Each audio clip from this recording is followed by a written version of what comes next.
Hey everybody, Austin Hill Shaw here, founder of Creativity Matters and author of The Shoreline of Wonder on Being Creative.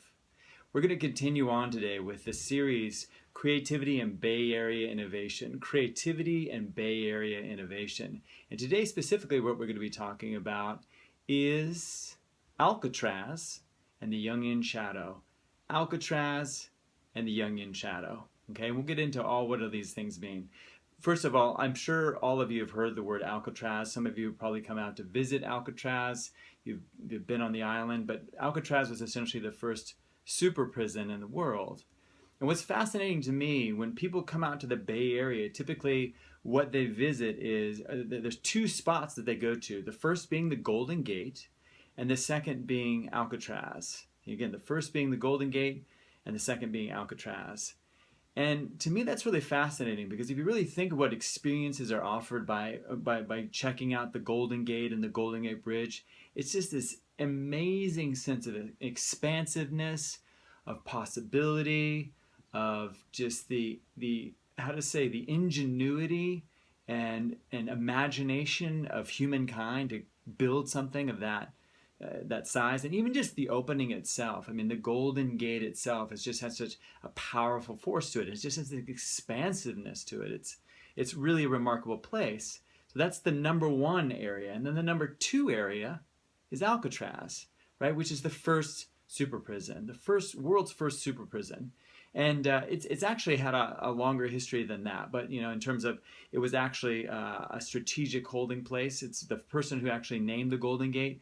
John Fremont actually ended up there as a prison before it was a super prison. It was a military prison for essentially treason. So, and even before that, this is what's interesting. If you go back to the indigenous times, it was really kind of a holy place. It's a place where indigenous folks would come out to that island and really kind of make offerings to the Golden Gate because it was such a majestic place. But in modern times, really, it's associated with this super prison.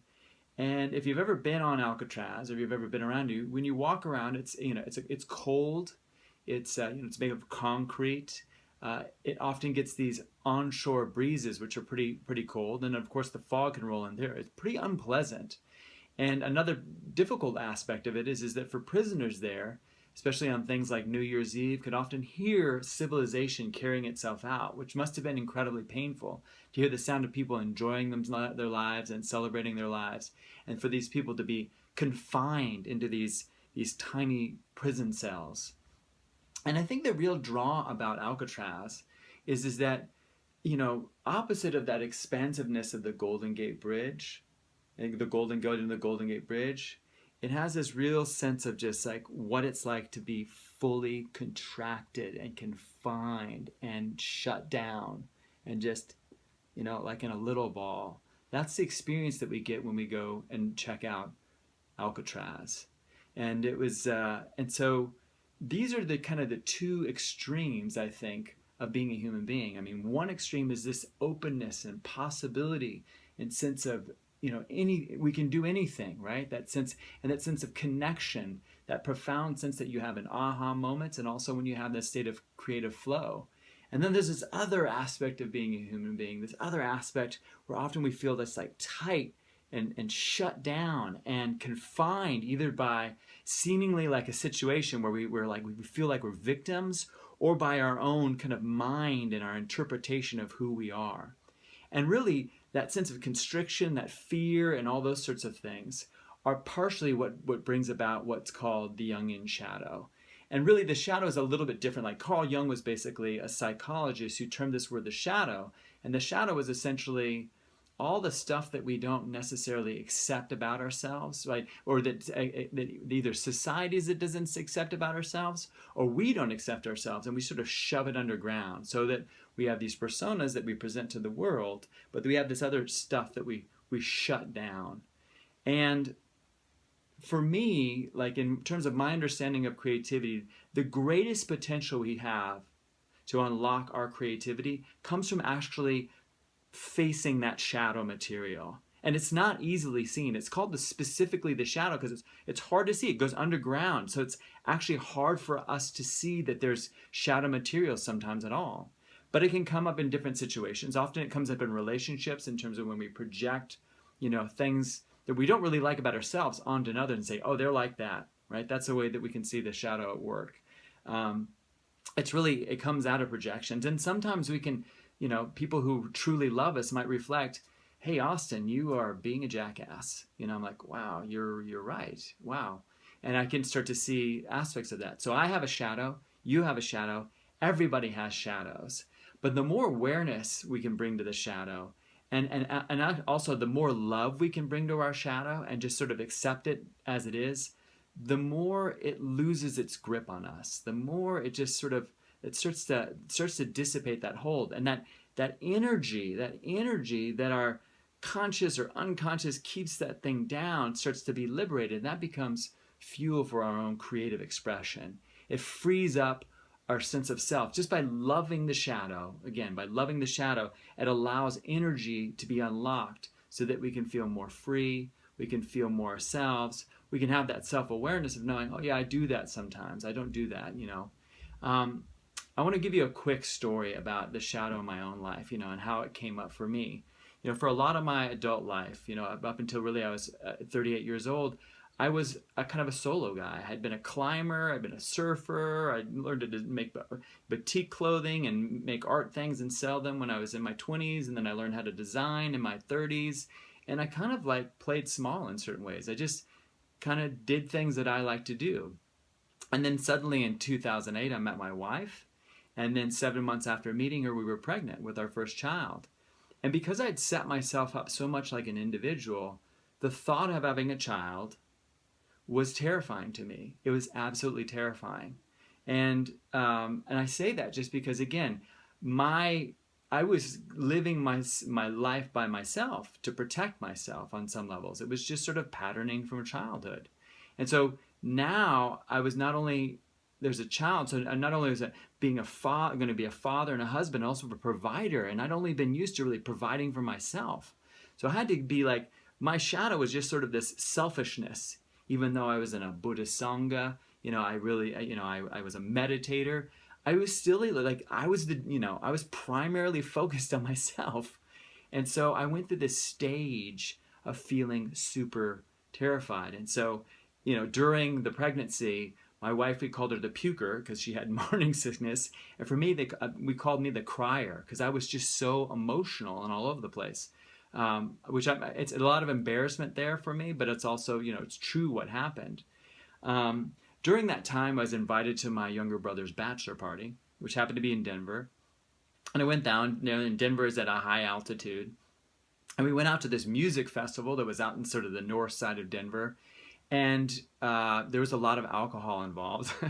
and I drank lots and lots of alcohol because alcohol is one of the ways that we try to mask the things that we're feeling. And while I was out there, I went into a booth of some artists that basically they were selling these basically like skeletons and skulls and different things that were painted with these sort of garish colors. And for some reason, again, all the shadow stuff that I was dealing with, I called Epiphany, my wife, and I just said, oh, we gotta get these things. I want to get coasters. And I bought like a full-size skeleton that was painted all these garish colors, and bought coasters and all these things. I bought like $2,000 worth of stuff, right? I was acting out. I was just totally acting out. And the next day I woke up with a vicious hangover and the realization that I'd done this thing. So I tried to get a hold of the artist. I said, and they didn't have a cell phone. And then on Monday, when the festival was over, finally they got back to me and said, look, I apologize. I cannot buy all those things that I spent my money on. And they said, well, you have to buy something. I mean, you came in here and you basically bought these things. We earmarked them for other people. So they insisted that I buy this thing, right? Which is basically a skull and lotus position. And, over the years, I've tried to make it more my own. It used to say, life is pure. It used to say life is pure, and my wife fortunately put life is raw. I think that life has got lots of different things. It's not necessarily pure, but it's all these sorts of different experiences. And anyways, I mean, my wife asked me recently, why do you hang that thing in there? Like, why would you want that in there? And for me, it's a reminder, again, not to take myself too seriously. It's a reminder also that I have issues that I'm constantly working on. And even though that I'm here and I'm establishing myself as a teacher on creativity and innovation, that I'm always learning. I'm always not only learning about the information about creativity, but in order to be a better creator, to continue to go through the layers of all my own hurt, my own trauma, my own shadows, the ways that I contract from the world, right? And it's going to be a lifelong thing. I'm never going to finish. And that's okay. That's okay. That's why I have things like this up here to remind me of my own shadow. All right. So for you, what I'd like you to just to think about is like, what are some of the things that might be things that you're holding on to? Either a sense of victimization or a fear you have towards something, or a sense of anger or aggression that you have towards an individual, which are kind of aspects of the shadow that you can readily relate to, things that you can see in terms of your relationship with things in the outside world. Can you think of anything in mind? Do you have anything in mind? Maybe just write that down, okay? All right? Good.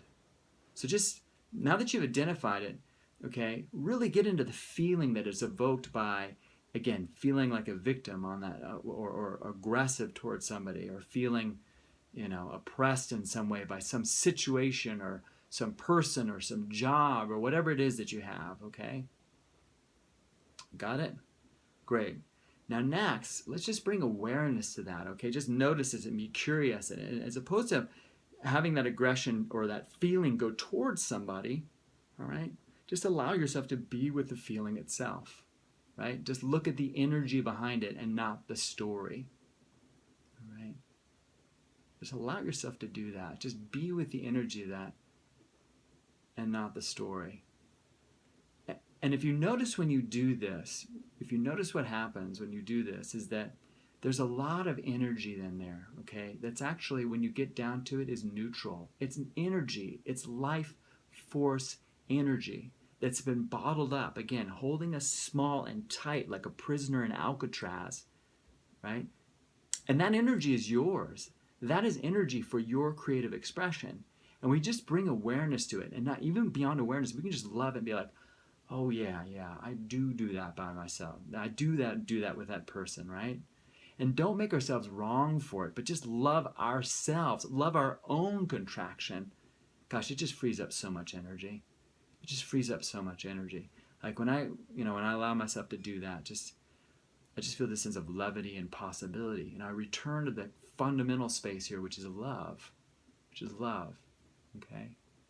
So that's really kind of the lesson about, the relationship between the Golden Gate and Alcatraz, right? The Golden Gate is this expansiveness, and we prefer the expansiveness. We prefer that sense of possibility, that openness, right? That's our heart, right? And then the ego is like kind of our ego and our subconscious and our fear, right? That's preventing us from doing things. And it's often running the show. But just by bringing awareness to both aspects and going back and forth and feeling into those spots, that's really what starts to free us up as a creator in really profound ways. So I encourage you, if you want to do anything, whenever clients come to me, it's almost my question is like, what's the fundamental trauma?